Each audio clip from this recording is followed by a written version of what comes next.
So I'll begin by thanking you and welcoming you. Thank you all for attending. My name is Mark Kiel. I'm the Chief Science Officer and founder at Genomenon. And obviously I apologize for my voice. I've been doing a lot of speaking the last few days. But it's my pleasure to introduce my colleagues and fellow speakers, but first to introduce Genomenon. The substance of the talk today is a discussion around our efforts to fully curate the human genome and what it means and how we're going to get there. I'm going to give you an overview of Genomenon to get started.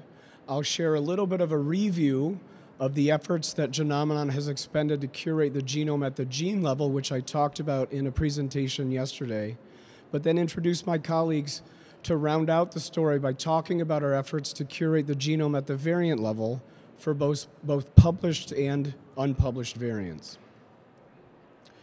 So who is Genomenon? Genomenon is obviously comprised of its people and its technology, but both of those things come together under the umbrella of genomic intelligence. And we put that genomic intelligence to purpose for improving clinical diagnostics in the clinical ecosystem and putting that data and evidence and insight to bear to improve precision medicine development. In short, for both of these endeavors, using both of those aspects of genomic intelligence, we simplify complex genetic data into actionable insights. A very brief history of Genomenon. We founded 10 years ago. We were perfecting and incubating on our groundbreaking technology for the first 3 years of our existence. We launched commercially 7 years ago in the clinical market, and then some years later into the pharma market. Late last year, we announced some of our efforts to curate the genome at the gene level, curating all gene-disease relationships for the clinical germline exome. And we're proud to carry on that announcement of progress at the variant level, showcasing some of our early efforts to curate at the variant level in our efforts to fully curate the entire human genome. The way we realize the value that I'm talking about from our genomic intelligence into these clinical and pharma spaces is by offering software such as the Mastermind Genomic Intelligence Platform, the data that underpins that software, the indexed and the curated data that we'll be speaking to here, as well as offering services by lending some of our genomic expertise through the people that curate the data and evidence that our technology has accumulated. Why are we even doing this? I think this is a shared purpose by many attendees here. It's to save and improve lives. Our remit is to do that by making genomic information actionable. And we do that for patients suffering from both genetic disease, rare disease, and cancer, as I said, to facilitate faster and more optimal diagnoses in the clinic, but also to bring that data to bear to improve development of precision therapeutics, as well as to open up new DNA sequencing applications based on the quality and scale of the data that we've produced. So I really want to emphasize this. Our approach is twofold, and I think it's a unique combination of these two that makes for our great value. We have dedicated experts, master's level, PhD above, who have been doing this work for many years, in some cases many decades. And we marry that with the sophisticated computational approach that I talked about that we've been developing and refining for the past decade. Those two put together comprise our genomic intelligence and make us unique. Very briefly, this is in summary form, obviously it's extremely complicated, but this is what I call the order from chaos slide. Some of our technology is referred to as genomic language processing. We take all of the disorganized human-written information in the scientific and clinical published literature. We know what terms are mentioned. We know where they live. We know no matter how an author can describe those. We organize that automatically with our computational intelligence, our AI, into diseases, phenotypes, therapies, genes, and their variants. We save the receipts, we know where that came from, we put all that information together in genomic associations and then bring that to bear for these different applications. Many of you are undoubtedly familiar with Mastermind. What it comprises with that indexing effort is 9.5 million scientific publications and growing week over week, and more than 3 million supplemental data sets where there's a great burden of all of this evidence that needs to be produced to ensure maximal sensitivity for genetic diagnoses. Again, I really want to emphasize that there's people behind all this, not just the technologists and engineers who are developing our software, but Jeffrey's team of curators that numbers more than 100 at this point. This is about a fifth of them, experts in their field, passionate about the accuracy and actionability of the data. I'll let him speak to the great work that they do. Just to remind, this is our mission, curating the entire human genome at the gene level, which I announced yesterday, at the variant level for both published and unpublished variants. The common denominator there, we start with evidence. Evidence is paramount. A careful review of that evidence with attention to detail and an eye for expertise and quality, that is our focus. This is a reflection of some of that work in action. So this is a bit of a preview of the improved Mastermind user interface where some of that curated content is being manifest at the gene level, at the variant level, for clinicians and researchers who are needing to access that information and understand it. There's more to say about this, obviously, but that'll come at a later date. I'll conclude my portion of this introduction by saying I presented a great deal of our evidence, recognizing the progress that we've made to curate the genome at the gene level. There's a great deal of effort that needs to go into curating the genes at the gene level. There are things called GUSs, genes of uncertain significance. They're clinically impactful, not understanding GUS comprehensively, not having an evidence predicate, not having all that evidence be carefully reviewed and organized. That's a clinical challenge. We've risen to that challenge and done so at scale and with great accuracy. I love Sankey plots. I apologize for it being so complicated. That's a reflection of some of the genes that are unique to our data set and the way that they break out based on the curation and assessment of that evidence into definitive classifications and down from there. Highly complicated, brought to bear, simple, presented to users so that they can draw their own conclusions based on that assembled evidence. So as I said, I'm so proud of my team. I'm so delighted to be introducing my colleagues. Jeffrey Bissonette is our Senior Director of Genomic Curation. He'll be touching on, there's much more to say, he'll be touching briefly on his approach, his team's approach to understanding the published variants, the evidence and interpretation. And my colleague Brittany Jones, who's our VP of Product Management, she'll be touching on our approach to understanding unpublished variants and interpreting and presenting that information. So with that, I'll introduce my colleague Jeffrey.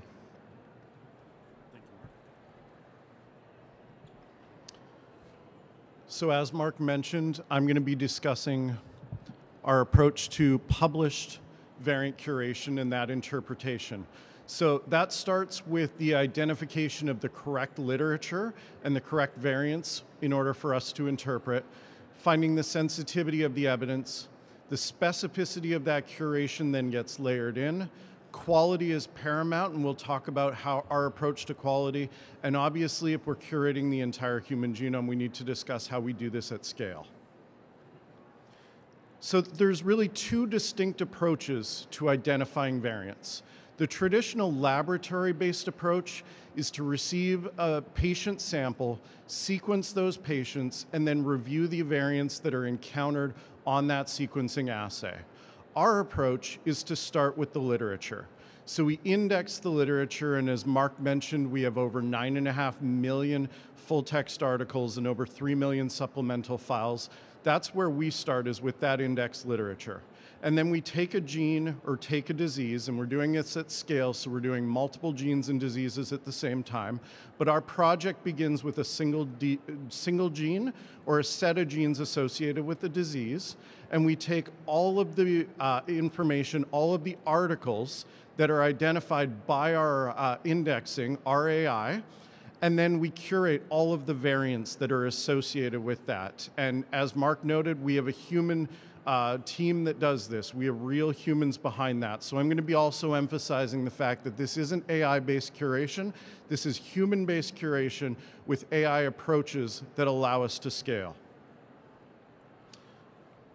And so we start with the sensitivity. So as mentioned, over 9.5 million full-text articles, over 3.2 supplemental materials that are identified by our AI, by our genomic language processing. And the figure there on the right shows one of the things that our AI is really good at. So we can identify variants in text, but it's really difficult to identify variants that are located in tables and figures in PDF articles, and that's something that we excel at.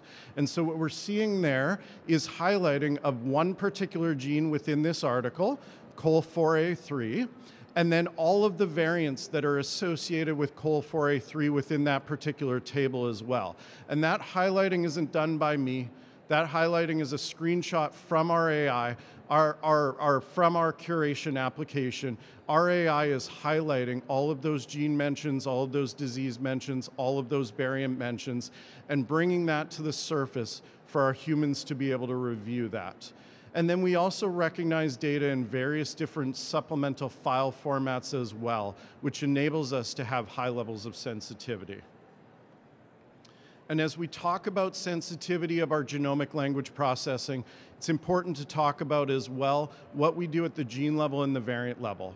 As Mark mentioned, we're also recognizing diseases, phenotypes, therapies, but at the gene level, we can't just identify the traditional or the current gene name. We also need to be able to identify different gene aliases as well. And our AI, our indexing allows us to be able to do that. And at the variant level, we can identify HGBS nomenclature. We can identify deviations of that nomenclature, such as odd characters or spaces in between the variants.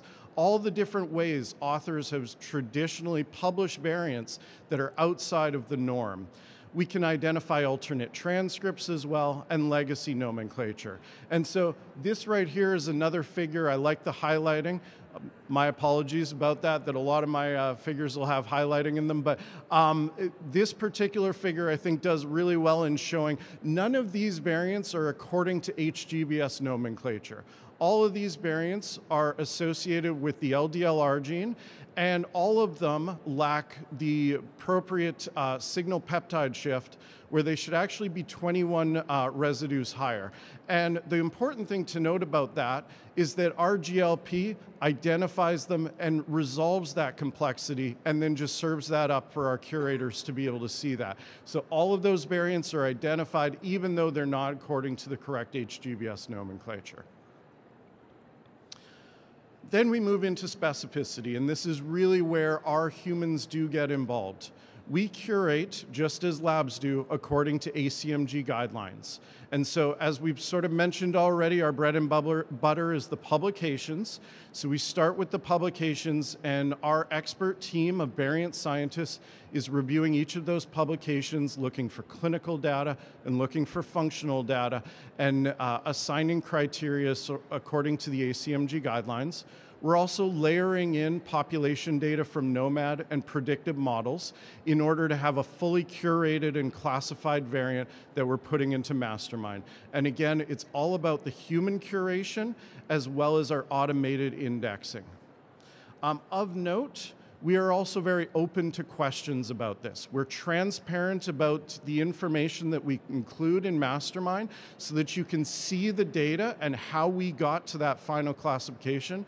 And if you disagree with us, please feel free to reach out. We'd love to have conversations about it. We have a team of scientists here that love to have an intellectual debate.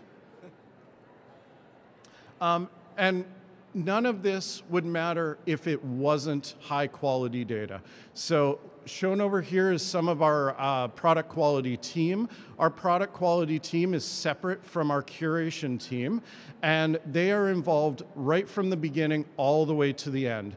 And I won't go into too much detail about each of these steps, but just to say that prior to the curation even starting, we have a document that we put together called a project hub that allows any of our variant scientists that are starting to curate that project to understand everything about that gene, everything about that disease, before they even touch a paper that's associated with it. We have SOPs that we have so that everyone's following the same standards. We review content all the way through, and once the curation is finished, we have a QA process that needs to be completed before any of that data reaches Mastermind. And again, it's an expert team. Layered in, we have our technology-enabled technology as well that allows for that review. And all of this leads to the idea that we can scale this. So we've talked a lot about our humans, we've talked a lot about our technology. There is workflow processes that allow us to scale. So we have a rigorous training process that all of our curators go through. We also have project management teams to ensure that we can work on multiple projects at the same time. And then we have homegrown technology that we have built in order to make sure that we can do this. So we have an internal curation application.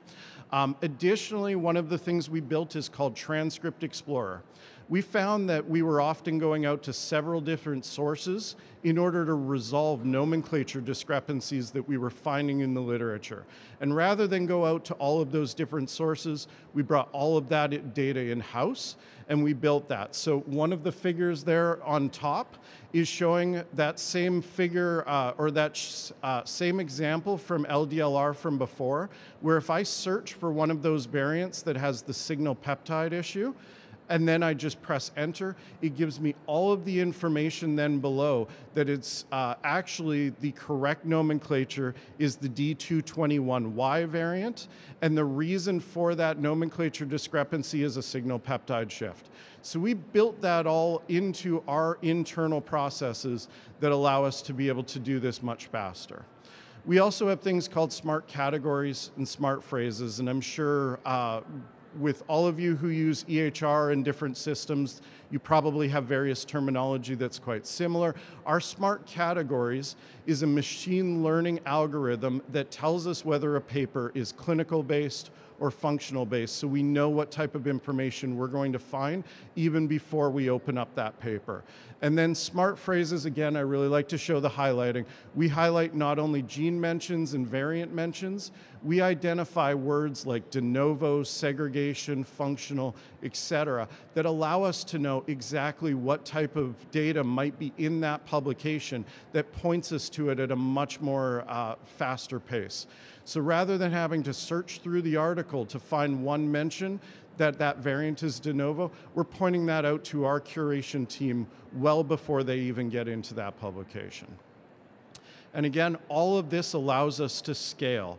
And so when we talk about our progress, we have completed 35% of what we call the germline clinical exome, and that's at the variant level.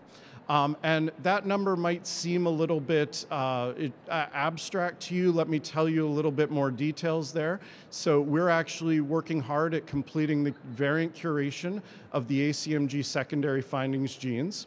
We've completed 80% of that to date.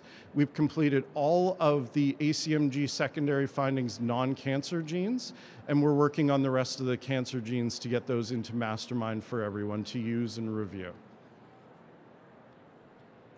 And so hopefully that sheds some light on published variant interpretation. I'm now going to turn it over to my colleague Brittany, who's going to talk about the interpretation of unpublished variants.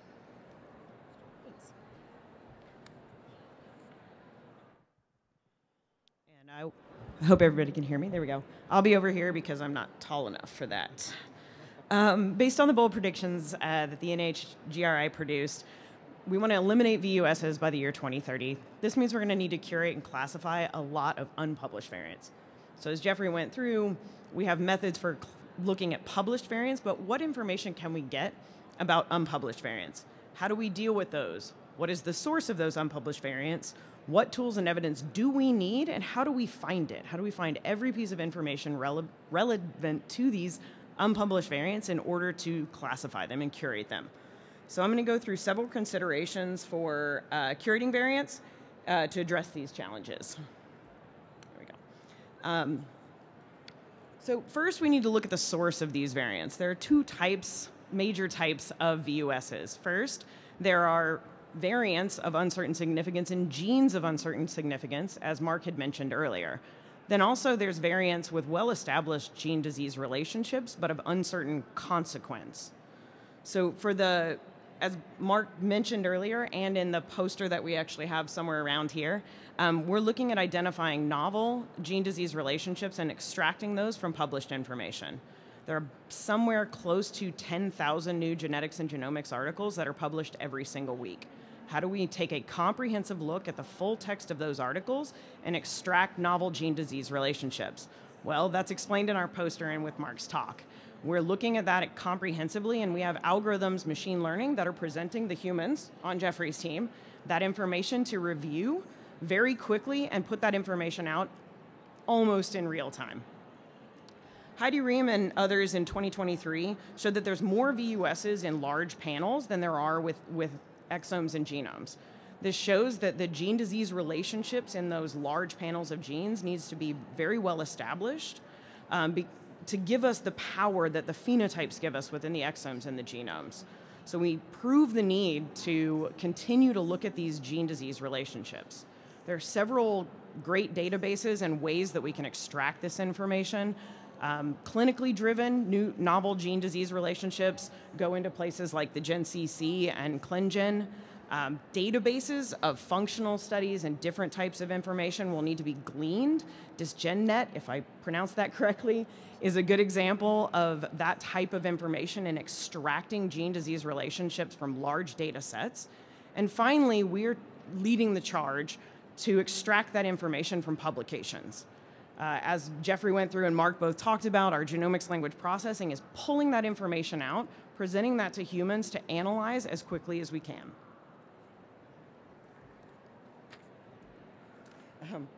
The next piece of evidence, which as most people have likely heard, is predictive algorithms will carry the ability to have stronger strength in the new updated ACMG guidelines. Right now, those algorithms show relatively poor concordance across them. Kubik et al. In this publication in 2021, that heat map there, showed very poor concordance across 44 different in silico predictors. The color that you would want to see if they were all perfect is that dark green color in the top right corner. And so you can just see the high variability across different types of variants in different genes for these algorithms. That means we need to continue this work. Most of these algorithms rely on evolutionary conservation and tertiary protein structure, amongst other considerations, but very few take into account evidence. We're coming with new advanced AI models with that type of augmented evidence, and Genomenon has focused on using evidence, again, as our source of truth to generate these predictive algorithms. We have something called related variance within Mastermind that actually looks at the evidence of nearby variants. So not nearby, sorry, related variants is a better way to say that. So variants like the variants that I'm searching that's unpublished, and what evidence is there for that? What are the classifications within ClinVar? What did the Genomenon curation team say about those variants also? So we're looking at evidence of related variants in order to classify unpublished variants. We're continuing these efforts trying to take in more types of data. So again, layering on that alpha missense, evolutionary conservation, all of these types of information, again, focused first on evidence for nearby variants, and then layering all that additional information on. The next type of evidence that is already a struggle and will continue to become an even larger struggle is functional assays. We're generating large data sets, and as we need more and generate more types of these, sharing them is going to be critical. We need to account for information to be deposited. I showed MaveDB here, which takes into account the multiplexed assays of variant effect. We also need to deposit animal models, human cell lines, large-scale other types of functional screens. Then we're going to need additional information to look at variant effects and to really look at the functional outcomes of these. So other types of proteomic assays, transcriptomics. This becomes a data problem. We need to be able to put this data somewhere and then search that data and use it for classifying variants. All of this data right now, a lot of it is getting published. So this is, again, where Genomenon leads the charge in looking at the published information and extracting this type of data out. As you saw from Jeffrey's slide with the smart categories and smart phrases, we're able to extract information that has been in literature about these types of functional screens.